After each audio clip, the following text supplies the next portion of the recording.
क्या कुछ बाबा ने मंच पर से ही कह दिया कल के दिव्य दरबार के बारे में कि इतनी ज़्यादा भीड़ हो गई, इतनी ज़्यादा भीड़ हो गई है जो दिव्य दरबार के लिए पंडाल चाहिए खाली। जो किसी को बुलाएंगे तो उसको एक पैसेज तो चाहिए ना, वो पैसेज जो है देने में, चूंकि पंडाल में पूरे तीनों पंडाल मेरा भर गया है, न प्रशासन के अथी से उठ सकता है न वॉलंटियर के अथी से, श्रद्धालु को हम लोग फोर्सफुली हटा नहीं सकते। इसीलिए बाबा ने दिव्य दरबार का कार्यक्रम कह दिया था कि नहीं हो पाएगा, और लेकिन कथा होगा और हम लोग टाइमिंग पे अभी विचार कर रहे हैं।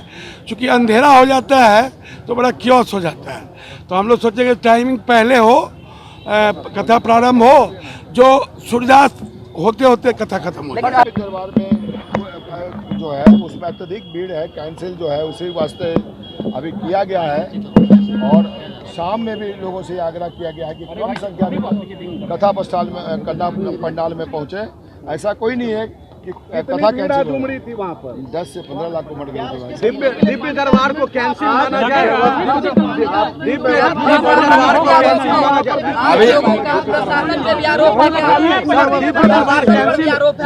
दरबार कैंसिल है, ये कंफर्म कीजिए। एक मिनट, प्रशासन पे कोई आरोप नहीं है सर, पर दिव्य दरबार कैंसिल है, एक एक करके पूछिए। दिव्य दरबार कैंसिल है या नहीं, ये कंफर्म कीजिए। स्थगित है। नहीं,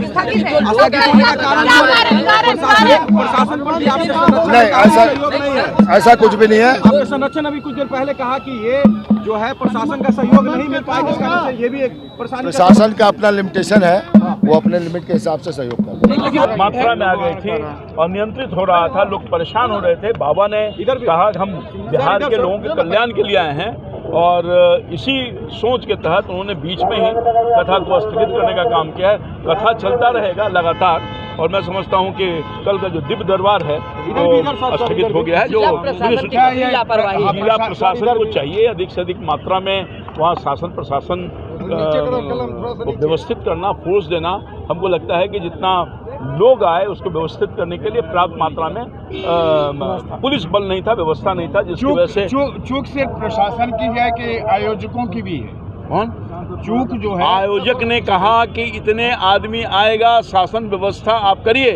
उन्होंने आकलन किया, मगर मुझे पहले ही से लगता था कि जिस मात्रा में पुलिस बल या मजिस्ट्रेट की बहाल होनी चाहिए वो नहीं हो पाई, मगर शासन की जिम्मेदारी बनती थी कि पर्याप्त मात्रा में व्यवस्था कितने नहीं कर पाए। क्या मांग करते हैं? मांग ये करते हैं कि शासन व्यवस्था ठीक करिए, दुराग्रह से हटिए। लोग आ रहे हैं, बिहार के लोग, आप सबके लोग हैं, ये राम भक्त हैं, इनकी सेवा करिए, लोगों हादसा ना हो जाए। आप तो स्वयं थे वहाँ पर, मैंने देखा आपको, खुद भी आप परेशान थे, तो आपने खुद ही आकलन किया, आपको तो खुद ही बोलना चाहिए। आपका मानना है कि लेकर के इस पूरे मंच पर मेरी बात हुई, अभी विस्तार से हम चर्चा करेंगे, बुलाया था उन्होंने मुझको, और इसी के लिए मैं आया हूं। और भी लोग होंगे, विमर्श कर रहे होंगे, जो आयोजन समिति के लोग हैं। मैं वहां का स्थानीय सांसद हूं, मेरा ये दायित्व बनता है कि कार्यक्रम सफल हो जाए। बिहार के लोग आ रहे हैं, जो हमारे अतिथि हैं, हमारे भगवान हैं, भगवान को भगवान सुनने आए हैं, इसलिए उनको कुछ प्रॉब्लम नहीं हो जाए। मैंने देखा अपने सामने जो स्थिति थी वो आप खुद भी देख के आए हैं, आंखों देखी हाल तो आप खुद बताएंगे। तो मैं समझता हूँ कि इस चीज़ों पर विचार करने के लिए बुलाए हैं, विचार कर रहे होंगे, मैं उनसे बात करूँगा। ये दायित्व बनता था ना सरकार पर कि इतनी बड़ी संख्या में लोग आएंगे, जिसकी सूचना थी उनको, तो ये उनका दायित्व बनता था, और कहीं न कहीं अपने दायित्वों का निर्वहन नहीं कर पाए, इसीलिए आज स्थिति इतनी क्या मैं बताऊँ कि भयावह होने से भयावह हो गई, और कुछ हादसा नहीं हुआ। ईश्वर कृपा है, राम की कृपा है। क्या लग रहा है कि जिला प्रशासन की तरफ से व्यवस्था नहीं की गई? ठीक हो जाएगा। चलिए, अब ये तो बाबा बात करेंगे, आयोजन समिति के लोग बात करेंगे। बहुत लंबी बात हुई। नीचे करो, नीचे चेहरा से नीचे थोड़ा नीचे करो ना सब यार। हम लोग एक दूसरे को जानते हैं, और हम लोगों के बीच में अपना बहुत स्नेह प्यार है, एक दूसरे को जानते हैं। तो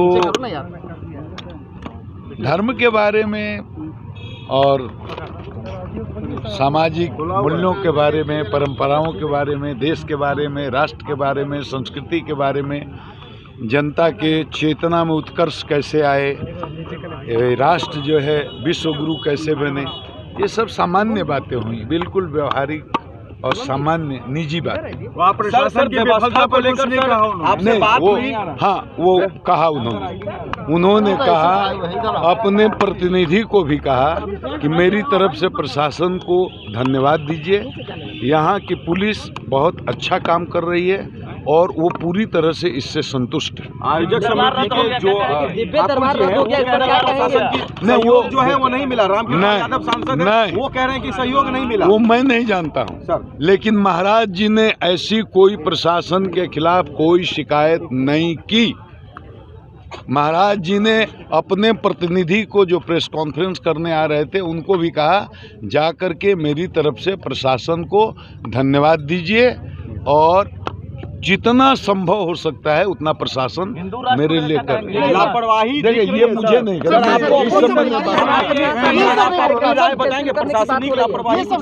नहीं, मुझे तो घटना भी नहीं मालूम। मैं तो अभी आ रहा हूँ सीधे बेगूसराय से कथा करके। मैं ये कहता हूँ कि महाराज जी ने, धीरेन्द्र शास्त्री जी ने प्रशासन के खिलाफ या सरकार के खिलाफ एक शब्द नहीं बोला, बल्कि वो संतुष्ट दिखे। गलती किसकी रही सर कि दिव्य दरबार कैंसिल हो गया? वो किस, उसके बारे में मुझे मालूम ही नहीं है कि दिव्य दरबार कैंसिल हुआ। ये भी सर आयोजक की गलती या प्रशासन की गलती, कोई तो हुआ होगा। दिव्य दरबार ये सब पूछे उनसे, मुझे नहीं हो रहा कि उनका दिव्य दरबार कैंसिल हो रहा है कई प्रकार के। वो मैंने बात करते हुए ये सुना, मुझसे अधिकृत रूप से इस बारे में कोई बात नहीं हुई है, तो मैं अपनी ये बात बता रहा हूँ जो सुनने समझने से लगा कि भीड़ बहुत शायद ज़्यादा हो गई थी, सफोकेशन हो रहा था, तो प्रशासन को थोड़ा समय दे करके और व्यवस्था करके शायद वो दिव्य दरबार फिर भी लगेगा।